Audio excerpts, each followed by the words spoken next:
আসসালামু আলাইকুম, সবাই কেমন আছেন?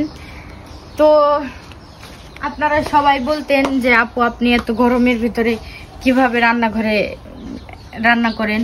তো আপনাদের কথা ভেবেই তো আমার শাশুড়িও দেখছে যে রান্নাঘরে এত গরমের মধ্যে রান্না করে আমার কষ্ট হয় দেখে দেখেন কত সুন্দর করে একটা চুলা বানিয়ে দিছে।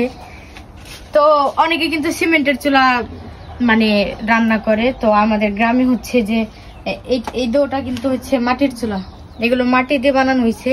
তো পাশে আছে আমাদের খামারে থেকে মাটি আনছে, তো ওইগুলা দিয়ে দেখেন অনেক সুন্দর হয়েছে। পুরাটা কমপ্লিট হয় নাই আর কি, মানে উপরে একটু মানে মাটি দিয়ে লাগাইতে হইব। তো আমার খুব ভালো লাগছে কারণ এই দিক দিয়ে অনেক বাতাস আসে। আর চারিদিকে দেখেন দেয়াল দিয়ে দিছে। দেওয়াল দেওয়ার কারণ হচ্ছে যে মানে বৃষ্টি হলে যেন বৃষ্টির পানি যেন ভিতরে না আসে, এর কারণে দেওয়াল দেওয়া হচ্ছে। দেওয়ালটাও কিন্তু মাটির, তাই না? হ্যাঁ, দেওয়ালটাও হচ্ছে মাটির। এই যে দেখেন। আচ্ছা, এটা কি নিয়ে বানাইছে তুমি তো ভালো জানো। এই যে ও এটা হইতেছে যে আমি কই মানে এটা তো হইলো আমি যখন রান্না করুম তখন আমার তো পাতিল মাতিল কোনো জায়গায় থল লাগবো, তাই লেগে যে দেখো দুইটাই বানিয়ে দিছি। এই যে এনে গোল করছে না, এনে গোল করছে কে নিয়ে এনে গোল করছে ওই যে পাতিল থমো ভাত যে রান্না করুম ওই ভাতটা নামিয়ে এই জায়গায় থমো। বাবা রে বাবা, বুদ্ধি। এইটাও কিন্তু মাটির। দেখছো তোমার আমার সত্যি মাটির মানে সবকিছুই কেমন জানি মাটির জিনিস খালি ভাল লাগে। তো এই দিক দিয়ে আরো আরেকটু দেয়াল উঠানো হবে, মানে আরো মাটি আনতে হইব। পাশে আমাদের খামার আছে, ওই জায়গা থেকে মাটি আনি। তো শহরে যারা আছেন বা গ্রামের অনেকেই আছেন যে মাটির চুলা বানাইতে পারেন না, তো দেখেন আমরা বানাইছি।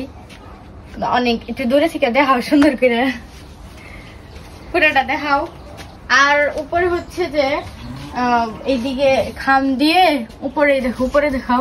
এটা হইতেছে যে বাঁশ আর কাগজ দিয়ে মানে বাইন্দা দিছি। তো অনেক ভাল লাগছে, রান্না করতে অনেক ভাল লাগবো, আমার আর কষ্ট হইব না। মানে এই জায়গায় অনেক বাতাস আছে ওই দিক দিয়ে। দেখছো তোমার কত ভাবে মাই। হ্যাঁ, ওই চুলায় অনেক গরম, মানে গরমের মধ্যে থাকা যায় না, অনেক কষ্ট হয়, এর লিগে বানিয়ে দিছি। তো মাটির চুলা যারা বানাইতে চান তারা আমাদের মতন করে বানান। দেখেন দেয়ালটাও মাটির, মানে সবকিছুই আর কি মাটির অনেক ভাল লাগতেছে। রান্না করতে অবশ্যই অনেক ভাল লাগবো। তো এটা হয়তো অনেকে ভাবছেন যেভাবে হয়তো রান্না করুম, তা না। এটা পুরোটাই কমপ্লিট হয় নাই, আরো দেয়াল দেওয়া হবে আর হচ্ছে নেইপে দেওয়া হইব কাদা মাটি দিয়া অনেক সুন্দর করে। তো নেইপে দিছিলাম, আবার নেপতে হবে। যে এই দিক দিয়ে ফেরে গেছে দেখেন, ফাটল ধরছে চুলা দিয়া। তো এটার উপর আবার নেপ দিতে হইব, তাহলে ঠিক হয়ে যাইব। আর সব থেকে ভালো লাগছে চুলার থেকে এই জিনিসটা, পাতিল ধোয়ার জিনিসটা। না, পাতিল ধোয়ার জিনিসটা অনেকটা ভালো লাগছে আমার। বুদ্ধি আছে এটারে আমাদের গ্রামে ওই যে কয় কি কয়, এই মানে আমি জেনে থাকতাম মামা গোবিত্তে ওই জায়গায় না কইতো এই গ্রাইন্ড পাতিল ধোয়ার ফিরি না ফিরি।